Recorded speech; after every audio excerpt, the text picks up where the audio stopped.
Gjatë një interviste të dhënë për Sky Sport, Mërgjim Vojvoda ka folur për javët e para të tij te Udinese. Ish lojtari i Komos ka treguar: "Kam ndjerë një besim të madh nga ana e klubit dhe kjo është shumë e rëndësishme për mua. Jam shumë i lumtur. Dua të provoj të bëj diçka të bukur dhe më të mirë se në të kaluarën." Runjaic: "Kemi biseduar, ai është i kënaqur që më ka këtu." Vojvoda ka dhënë edhe një koment për Nicolo Zaniolon. "E dim që ka cilësi të mëdha, që mund ta ndihmoj skuadrën.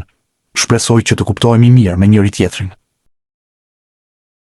Skuadra e Hajduk Splitit ka humbur 2-1 ndaj Varaždin në ndeshjen e parë të sezonit të ri në elitën e futbollit kroat. Në këtë ndeshje, asist bëri mesfushori i kombëtares shqiptare Adrion Pajaziti. Pajaziti asistoi te goli i vetëm i shënuar nga Pukstas në minutën e 56. Në këtë ndeshje, minuta nuk pati për dy lojtarë tjerë shqiptar, si Bruti dhe Raci, që janë edhe ata pjesë e Hajdukut të Splitit, por e ndoqën ndeshjen nga stoli. Transferimi i Mirlin Dakut te Spartaku i Moskës pritet të zyrtarizohet së shpejti, por sulmuesi shqiptar nga Kosova po përballet me një situatë të pakëndshme, ende pa e veshur fanellën e klubit rus. Shkak janë bërë disa tifoz ekstremist të Spartakut. Bëhet fjalë për tifo grupin Crazy North, që ka dalë publikisht kundër afrimit të tij, duke përdorur gjuhë fyese dhe mesazhe me përmbajtje të rëndë ndaj shqiptarëve. Në kanalin e tyre në Telegram, grupi Ultras shkroi: "Shprehim kundërshtimin ton të plot ndaj transferimit të mundshëm të Mirlin Dakut në klubin ton. Ne mbështesim popullin vëlla serb dhe qëndrimi ynë ndaj ustashëve, si dhe veçanërisht ndaj shqiptarëve dhe kosovarëve, mbetet i pandryshuar." Në anën tjetër, mesazhi në pankartë thuhet: "Fundërina shqiptare jashtë." Mbetet për t'u parë nëse këto reagime do të bëhen pengesë për transferimin e Dakut te Spartaku i Moskës, apo gjithçka do të finalizohet me sukses. Portieri shqiptar Simon Simoni zhgënjen në 2 ndeshjet e para në Superligën e Zvicrës. Skuadra e Luzernit pësoi sot humbje 3-0 ndaj Sionit në ndeshjen e raundit të dytë të kampionatit. Ai ka pësuar 6 gola në 2 ndeshje. Vlen të theksohet fakti se në duelin e sotëm ndaj Sionit, golin e parë e shënoi shqiptari i Kosovës, Donat Rudhani, në minutën e 9. Trajneri i Genoas, Daniele De Rossi, ka folur dje pas miqësore së luajtur nga ekipi i tij ndaj Leicester edhe për Mario Mitajn. Futbollisti nuk bëri debutimin e tij në këtë miqësore dhe trajneri shpjegoi se pse kishte lënë jashtë lojtarin, por duke mos kursyer elozhet për futbollistin e kuqezinjve që ju bashkua pak ditë më parë skuadrës. Ai ka cilësi të shkëlqyera, ofron shumë zgjedhje, e nxjerr ekipin mirë përpara me top dhe di si të shtyjë.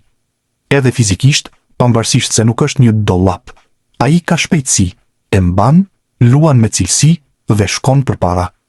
Shumë i ngjashëm me Martin ose Angelino, këta mbrojtës të krahut që nuk janë gjigant, por din ku ta çojnë topin. Për sa i përket cilësisë dhe prekjes, ai do të na arrisë nivelin dhe kam ndjesinë se ai mund të luajë edhe në pozicionet e tjera në fushë. Tani le të shohim sa kohë kemi.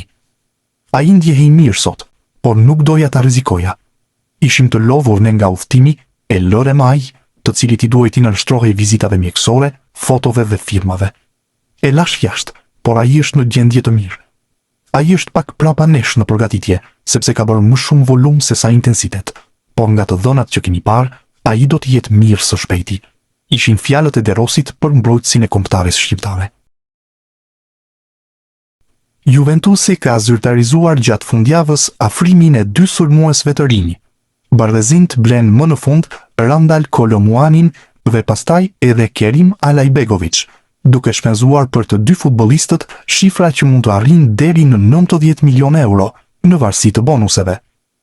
Por ndonse tani më në fund ka sulmuesit që kërkonte në dispozicion, trajneri Luciano Spalletti ka vendosur që të mos heqë dorë nga Armand Durnishi, sulmuesi i talentuar shqiptar, i cili prej 2 vitesh është pjesë e përfaqësueseve të moshave kuqezi, ka qenë që në startin e grumbullimit përgatitor pjesë e lojtarëve në urdhrat e trajnerit.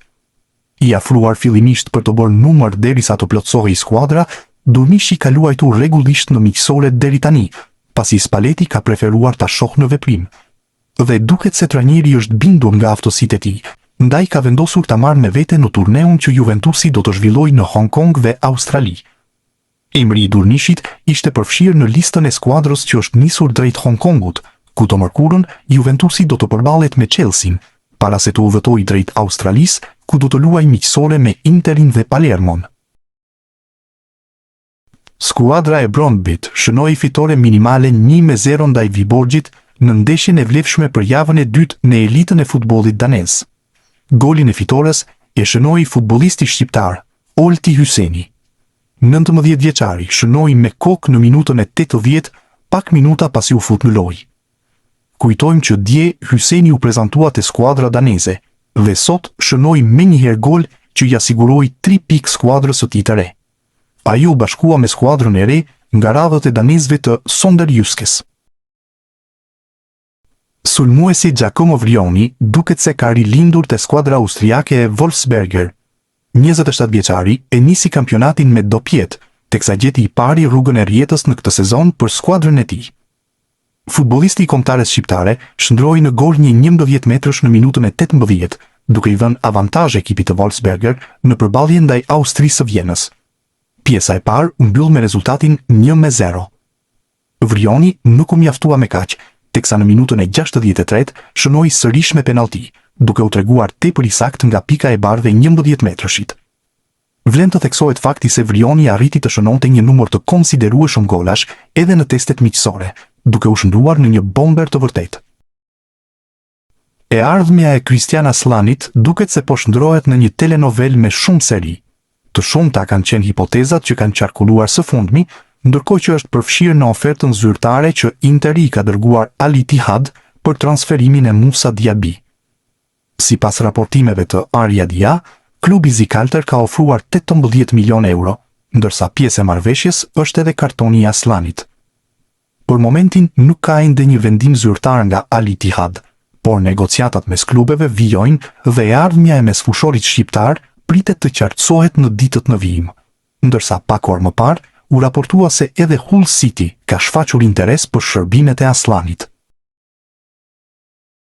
Mbrojtësi shqiptar Marash Kumbulla është shumë pranë një transferimi te Rayo Vallecano. Klubi spanjoll dhe Roma kanë hyrë në fazën finale të negociatave për huazimin e futbollistit 26 vjeçar. Sipas raportimeve, dy klubet po finalizojnë detajet e marrëveshjes, ndërsa procedurat e fundit pritet të përfundojnë së shpejti. Konfirmimi zyrtar i transferimit mund të vijë në ditët në vazhdim.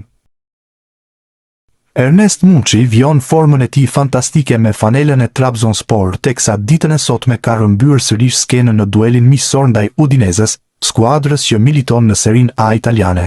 Ylli i kombëtares shqiptare realizoi në minutën e 4 një gol fantastik me të brendshme nga cepi i majt i zonës duke surprizuar portierin Pjana, teksa i dha avantazhin skuadrës turke. Muçi është shndruar në një nga lojtarët më të spikatur të momentit te Trabzonspori, teksa në sezonin e shkuar realizoi 11 gola dhe dha 3 asiste në 26 ndeshjet e kampionatit, duke fituar zemrat e drejtuesve të tifozëve të skuadrës turke. Mbrojtësi i kombëtares shqiptare Stavrios Pilos ka realizuar 2 golësh në miqësoren e AEK Athens kundër Sin Tridence. 25 vjeçari zhbllokuai shifrat në minutën e 7 dhe në të 19-ën i dyfishoi ato. Aktualisht skuadra e tij po udhëheq me rezultatin 3-0.